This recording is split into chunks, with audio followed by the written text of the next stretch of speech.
বাংলাদেশের ছাত্র জনতার ঐতিহাসিক আন্দোলনে পতন হয়েছে দোদণ্ড প্রতাপশালী আওয়ামী লীগ সরকারের। বিক্ষোভের মুখে গত 5 আগস্ট প্রধানমন্ত্রীর পদ থেকে পদত্যাগ করে দেশ ছেড়ে পালান শেখ হাসিনা। এই ঘটনায় অনুপ্রাণিত করেছে পাকিস্তানের ছাত্রদের, বিশেষ করে সাবেক প্রধানমন্ত্রী ইমরান খানের সমর্থকদের। এখন তারাও বাংলাদেশের মতো ছাত্রদের হাত ধরে বিপ্লবের আশা করছেন।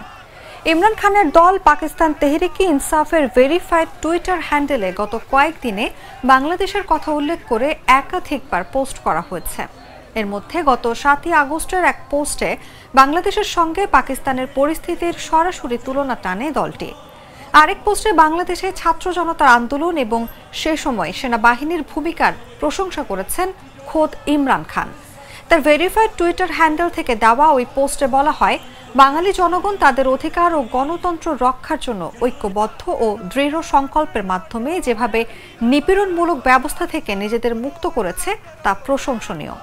গোটা আন্দোলনের মধ্যে বাংলাদেশের সেনা প্রধান যেভাবে অরাজনৈতিক থেকে পরিস্থিতি সামাল দিয়েছেন তারও প্রশংসা করা উচিত।